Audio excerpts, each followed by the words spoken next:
So thank you so much for joining us. We have a wonderful presentation today. What is a token reinforcement system? It'll be presented by Merceydes Morassi, BCBA and LMHC, and she is one of our KUMDC behavior analysts. Thank you. All right. Yeah, let's talk about a token reinforcement system.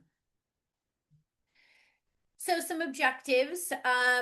Hopefully today you'll learn what a token economy is, how and when to use it, what types of skills or problems or behaviors it can help with, and some tips for implementing it with success. So first of all, what is it? A token reinforcement system is a behavioral intervention that we commonly use. It's also known as a token economy.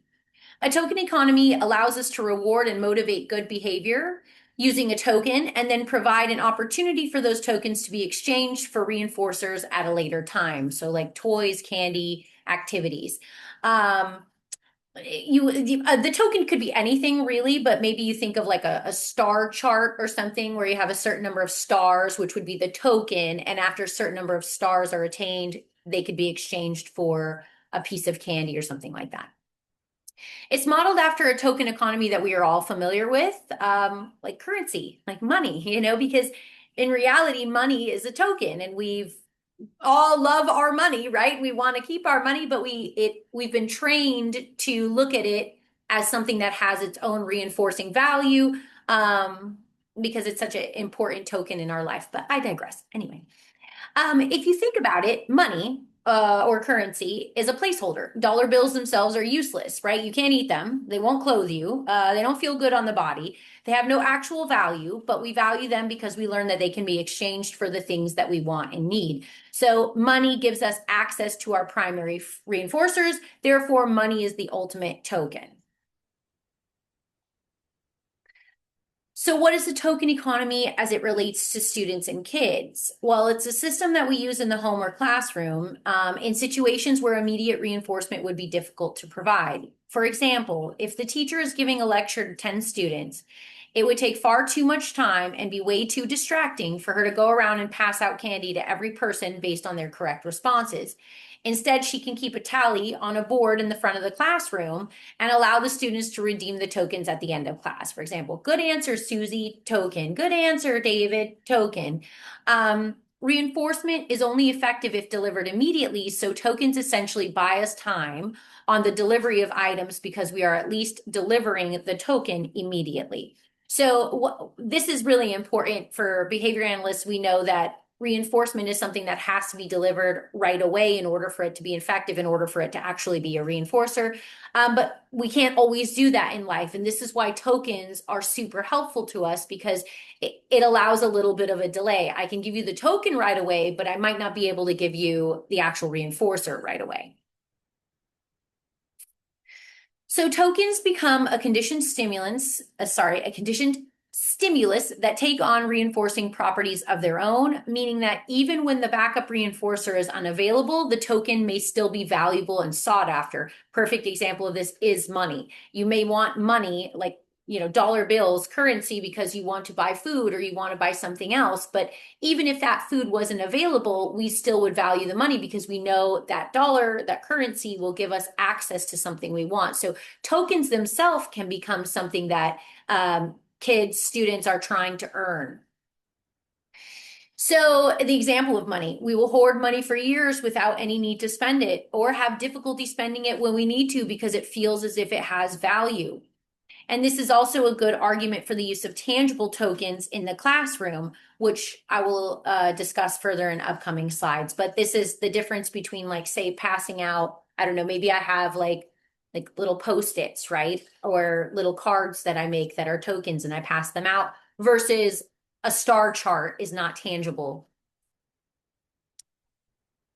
How do you create a token system? You can use a tangible currency of some sort, marbles, paper money, think like Monopoly money, poker chips, or you can use a token board whereby the adult records. So this is your star chart, tallies, stickers, whatever.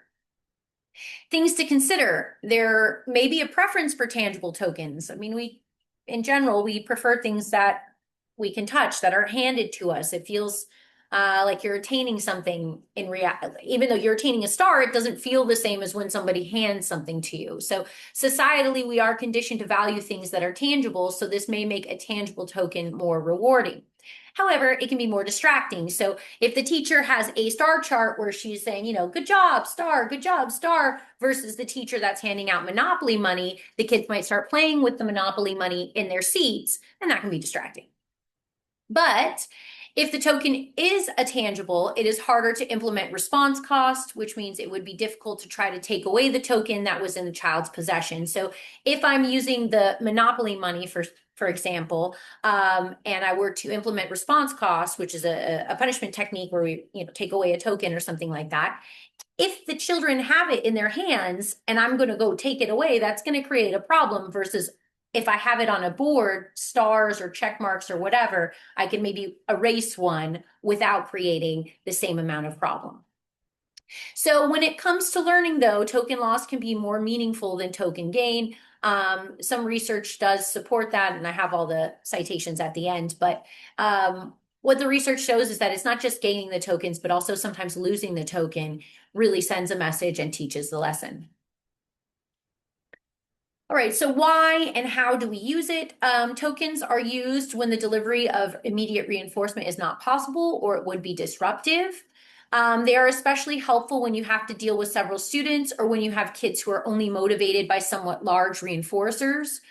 So for example, they won't do math for a few Skittles, but they would do it for a new Hot Wheels car. Well, you're not, a dollar store. It's not like you could produce a Hot Wheels car on the fly. And so maybe a token chart would be great because as you start to see they're accumulating these tokens, you say, okay, I got to go get this Hot Wheels car so that I have it once they get to that point. Token economies are portable and convenient. The tokens are symbolic as well. For example, if a child were to be working towards a trip to the museum or a pizza party, every token earned would be a symbol that he or she is getting closer to that goal, meaning visually they're able to see, okay, look, I am making progress on my goal. And that's really good. We use in behavior analysis, we use a lot of visuals for learning all the time. So this is like multi-purpose, this token system. There's no better way to essentially present a pizza party as a potential reinforcer. For example, I can't hold it in my hand while encouraging students to do their homework. Hey guys, here's my pizza party, do your homework. No, I have to use a token so that they can earn that pizza party. Why and how do we use it? Continued. All right. So in the classroom, tokens can and should be used for a variety of items. We call this generalized, as opposed to when a token can only be exchanged for a tic tac, right? That would not be generalized. We want the tokens to be exchanged for a variety of things, which you've probably seen. Like I've seen this in quite a few kindergarten classrooms or pre-K classrooms where there's somewhat of like a treasure chest and the students are able to get any item they want in the treasure chest, which could be candy or necklaces or stickers or whatever. That would be generalized. This is good because it allows the token to maintain its motivating power or its MO. We call it's a motivating operation and ensures options that appeal to everyone. Yeah, because if you could only exchange it for a tic tac and the kid doesn't like a tic tac, well, then what are we doing? So think about arcades. You bring up the tickets you won and you exchange them for a variety of different prizes. An arcade's another example, the treasure chest is an example. However, think about how unmotivating it would be as a kid if you went to the arcade and the only thing the arcade had was lollipops. I was like, oh, well, I've got 50 tickets and all you've got is lollipops. All right, so what does it help with? We use it to motivate and reinforce appropriate behavior. So this could be on-task behavior. I love the way you guys are paying attention, star. Or I love the way you're helping so-and-so, star. Participation, correct answers, etc. It could be used to maintain behavior. So maybe there are some behavioral skills we've already taught that have already been acquired, and we're trying to maintain those without paying out as frequently. And we could use it to decrease problem behavior by earning tokens in the absence of reinforcers. This could be like, so-and-so didn't touch anybody near them today, so we're going to give them a token. We could reward students for sitting quietly in lieu of talking, fidgeting, bothering their neighbors. There are a lot of things we could use a token system for. What does it teach? Oop, there is a spelling error. This is supposed to say tolerance of delayed gratification. And this is a skill that many kids are deficient in. It is associated with ADHD, among other things. But the tolerance of delayed gratification is a really important skill. Learning how to wait before we get what it is that we want. It also teaches planning and critical thinking, which are some executive functioning tasks. Think about it. If you're a kid, you're needing 10 tokens to get something you really want, and you're seeing that you have 6, you can say, oh, okay, I'm almost there. I'm more than halfway there. So that's critical thinking. It's planning. And symbolic thinking, we already talked about tokens being symbols, kind of the example I just gave. And also a basis for learning about money and the economy, which I think is also very important. So kind of like a little, first taste of what it looks like to actually be navigating with tokens in an economy. Because at some point as adults, you have to. How does it work? It is important to introduce the token system well before using it. So we would start with like stim pairing or stimulus pairing. Well, this means we're going to give the child the token at the same time we give them the reinforcer initially. So for example, maybe I pass out the tokens, I immediately go, thank you, and give them the candy in its place. So they immediately are saying, I got the token, she takes the token, I get the candy. It's becoming clear to them that the token and the candy are linked. Maybe you pass out paper dollars with a Skittle on top, then come around later and have them give you the paper dollar for another Skittle. This is an example. We would stay on a fixed ratio schedule until the child demonstrates an understanding of the function of the token, meaning what we would want to do is every time they do the correct response, we give them the token, we exchange the token immediately, something like that, until it appears they understand the function of these tokens. This means that when you first introduce the system, it will not be delaying reinforcement. It will require immediate delivery. So in the initial stages, it is a little bit time intensive, and it does require that you're very on top of it, but that's not going to last very long. Usually kids pick up pretty quick what this token system is, and so you can start fading it out a little bit in terms of not having to deliver the reinforcement right away, waiting for them to acquire 5, 6, 7 tokens before they're able to get the prize, that sort of thing. Exchange production schedule is slowly increased. That's what that means. So instead of get the token immediately, get whatever it is that you're looking for, it's get the token, sorry, this time you have to get 2. Okay, next time you have to get 3, et cetera, et cetera. Things to consider when implementing. Tokens can be used in the home, classroom, or in the community. A teacher giving a lesson can have the para walk around the room and pass out tokens to those who are working quietly. This can be done several times per day, and at the end of the day, the tokens can be exchanged. We can exchange the tokens the same day. We can exchange them the end of the week. That is variable. A parent can use this too in order to have the child earn bigger reinforcers, such as a trip to Disney. The child might need to earn 10 stars in order to go to Disney, or maybe 20 stars. And the stars can be earned based on a weekly report card sent home from the school. So whatever your weekly report card is has the ability to earn you a token. You'll need 10 of those to go to Disney, which means you would need 10 weeks of good behavior. So that might work for someone who's more advanced, someone who we've been using a token system with for a long time.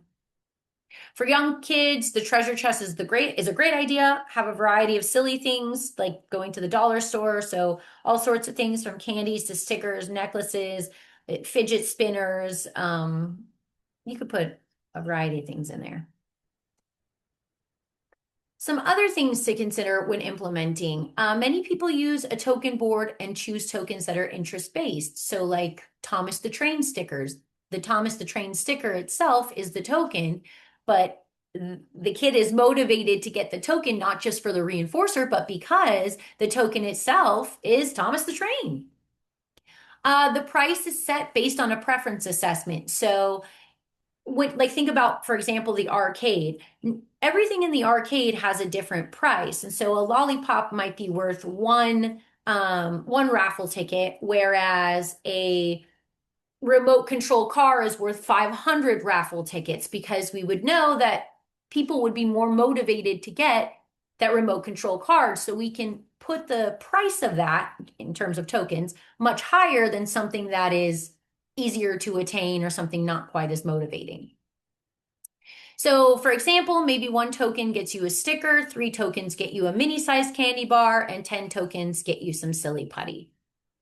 Exchange time should be scheduled and consistent. So even though you can tailor this to fit the student you're working with based on, the skill acquisition level or their exposure to token systems, whatever exchange time you decide to go with is one that you should keep consistently. So if they're going to exchange the tokens every day at the end of the day, keep that consistently. If you want to say we exchange tokens on Friday morning, that's fine, but consistency is key. They know when to expect this. It's like, if you plan to go to the grocery store every Monday so that you can buy all your food and do all your shopping, they want to know when they get to go to the grocery store to redeem their tokens and get the things that they want. It can also allow for them to accumulate tokens and then trade in for a bigger prize at the end of the week instead of the daily trade. This is good. This is more of that long-term planning and more of that delayed gratification. Okay, well, I can get this lollipop now, but if I hold on to these, then I can get that silly putty, which is what I really want. So for the daily treasure box, maybe we do dollar store goods, whereas the weekly prizes would be a little bit more expensive because maybe you have an opportunity to earn at max 5 tokens in one day. And then I say, okay, we can exchange them that same day. And really the most they can get is a little mini sized candy bar. They only have the 5 tokens. But if at the end of the week, I allow for some bigger prizes, a savvy student might have saved all 5 of those tokens, all 5 of those days, and be ready to do some major shopping with those 25 tokens. Some common issues that occur. Some backup reinforcers may no longer be effective, meaning whatever prizes are available to them or reinforcers are available to them in the, in the toy box, or what is it? The treasure box? Yeah. Sorry. In the treasure box, maybe they already have access to these all the time at home. For example, maybe you have like one kind of candy in there, and that's the candy that these kids have every single day when they go home. That would make it ineffective. And so that could be an issue if we're not paying attention to what the students are interested in, and also what they have access to. A lot of the times when they're at home, if we're not paying attention to those things, we might have a prize box that's full of things that are not super motivating. For example, another issue could be maybe the toys are not novel enough, they're boring, or for some kids, not familiar enough. What is that? I don't know what it is, therefore I'm not interested in it. This is why we recommend doing preference assessments frequently and having a variety of different reinforcers. So a preference assessment is very important. It's our way of figuring out what are they actually interested in and motivated by on this particular day, because it changes on a day-to-day basis. Sometimes it changes on an hourly basis. Think about yourself. What you want to eat for lunch today is certainly not what you want to eat for lunch tomorrow. Maybe it is, but it's not for me. This is another issue we have. Sometimes we set the price too high and it feels unattainable, or it's unattainable for that specific student. So we have to kind of keep that in mind. It could feel like an impossible goal. For a kid who struggles to get 1 token a day, having to earn 10 to get silly putty feels like, well, this is never going to happen. And this could be another issue. Maybe there are minimal opportunities for earning the tokens. So we can't contrive motivation if there isn't opportunity. It would be not the best idea to only have one, I guess, activity in which tokens were available. So let's say, we have the whole school day, but the only time they can earn tokens is during math. That's probably not the best. That's not the best format. We want a lot of different times during the day with various activities or maybe even various instructors where these tokens are available.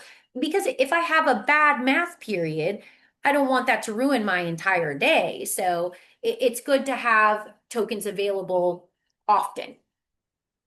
The tokens themselves can be distracting, as I mentioned before. When you use a tangible token, as I do like the tangible tokens, I do find them to be more valuable, we could say, to the kids, right?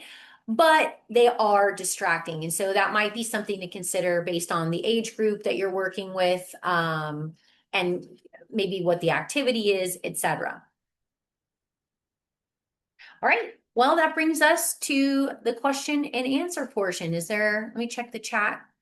Does anyone have any questions?